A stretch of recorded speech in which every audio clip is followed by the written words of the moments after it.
नमस्कार दोस्तों, इस वीडियो में आपका हार्दिक स्वागत है। मैं हूं पत्रकार योगेंद्र योगी। दोस्तों, प्रधानमंत्री नरेंद्र मोदी G7 के सम्मेलन में इटली की प्रधानमंत्री जॉर्जिया मेलोनी की खूबसूरत मुलाकात के दौरान मेलोडी मूवमेंट पर चर्चा कर रहे थे। लोकसभा में विपक्ष के नेता राहुल गांधी कोटा में विभिन्न प्रतियोगी परीक्षाओं की तैयारी कर रहे युवाओं को राह दिखा रहे थे। देश की तरक्की के लिए विधायक संसद दल बदल रहे हैं। भाजपा यह सब हिंदू हितों और देश हित के लिए करवा रही है। मतलब देश में बेहद खुशनुमा वातावरण है, हर तरफ सुख शांति है, तरक्की की सुगंध फैल रही है, किसी को कोई चिंता फिक्र नहीं है। यदि यही सब चलता रहा तो वे दिन दूर नहीं जब भारत में राम राज्य आना निश्चित है। ये सब सिक्के का एक पहलू है। अब जरा दूसरा देखिए, आप और आपके परिवार पर भयानक संकट के बादल मंडरा रहे हैं। ये संकट आप तक सीमित रहने वाला नहीं है, आपकी भावी पीढ़ियों तक इसका असर होगा। संकट प्रत्यक्ष दिखाई नहीं दे रहा, किंतु इसकी आहट साफ सुनी जा सकती है। संकट है अल नीनो के सक्रिय होने का। इस मुद्दे पर देश के प्रमुख मीडिया में ज़्यादा चर्चा नहीं है, न ही इस मुद्दे पर किसी अखबार ने प्रथम पेज पर कोई संपादकीय प्रकाशित किया है। इलेक्ट्रॉनिक और सोशल मीडिया से भी यह मुद्दा गायब हो चुका है। दरअसल इस मुद्दे से देश के 1 अरब 40 करोड़ लोगों का वर्तमान और भविष्य दांव पर लगा हुआ है। फिर भी यह मुद्दा मीडिया की मुख्य खबरों से गायब है। आपने देश को ऊंचाइयों पर ले जाने का दम भरने वाले देश के किसी भी नेता के मुंह से अल नीनो का नाम तक नहीं सुना होगा। 90% नेताओं को तो यह पता ही नहीं होगा कि यह है क्या भला। बाकी 10% को यदि पता भी होगा तो उनकी बला से आ जाए अल नीनो, उनके पिताजी का क्या है, उन्हें क्या लेना देना। जिस मानसून से देश के आधे से ज़्यादा हिस्से को अब तक कवर कर लेना चाहिए था, वह अभी तक शुरुआती चरण में ही अटका हुआ है।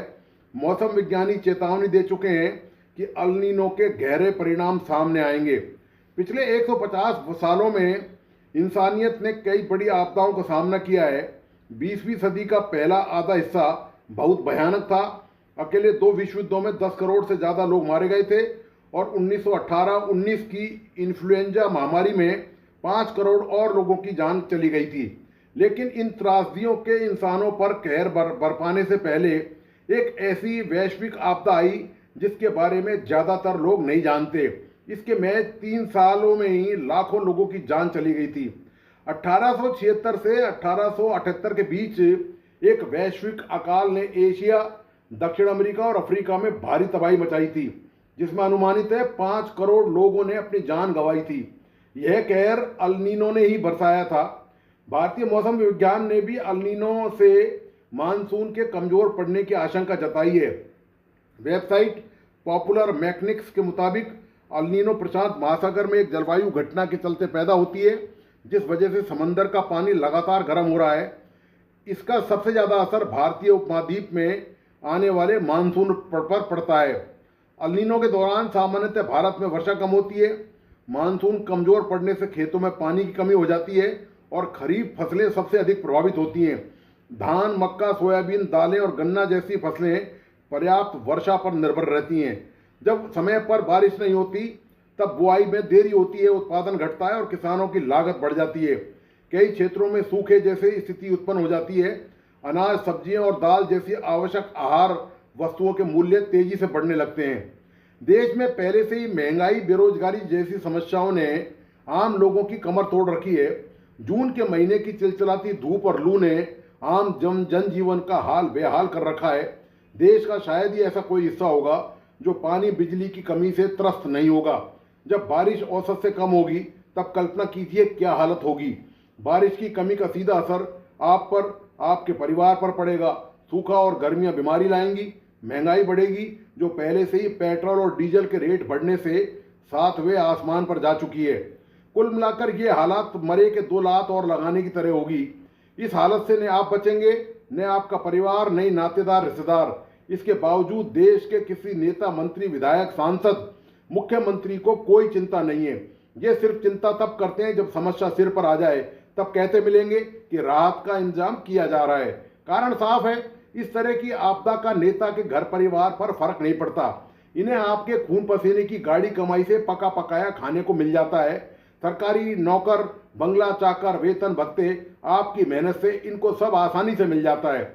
और वो देश बचाने की चिंता करें या आपके परिवार और उसकी भावी पीढ़ियों के स्वास्थ्य, बिजली, पानी, रोजगार की सोचें। आखिर उनका भी तो घर परिवार, रिश्तेदार है, उनकी भी भावी पीढ़ियां होंगी। तो ऐसा कौन बेवकूफ़ होगा जो दूसरों की चिंता में दुबला होगा। अब रहा सवाल आपका और आपके परिवार का, तो आप निपटो। नेताओं ने आपका ठेका नहीं ले रखा है। देश में हर साल बारिश का पानी शहरों में जल जमाव का बड़ा कारण बनता है। इस पानी को बचाकर कम से कम पीने की समस्या का समाधान तो अब तक किया ही जा सकता था। आज़ादी के बाद से पानी देश की प्रमुख समस्या बनी हुई है। बरसाती पानी से भूजल के पुनर्भरण के इंतजाम से पानी की समस्या से निपटा जा सकता था। इसमें कोई रॉकेट साइंस नहीं लगती। पर सवाल यही है कि फुर्सत किसे है। कम या ज़्यादा बारिश आएगी, पानी फिर शहरों में जमा होगा, नदी नालों का पानी समुद्र में बहकर चला जाएगा। यह हर साल की कहानी है। कौन रोके? पीने के लिए आपको दे इसे किसको फुर्सत और चिंता है आपकी? अच्छा होगा कि आप मौजूदा और भावी पीढ़ियों की चिंता खुद करें। नहीं करेंगे तो फिर खुदा खैर करे। धन्यवाद, नमस्कार। उम्मीद है आपको ये विश्लेषण पसंद आया होगा।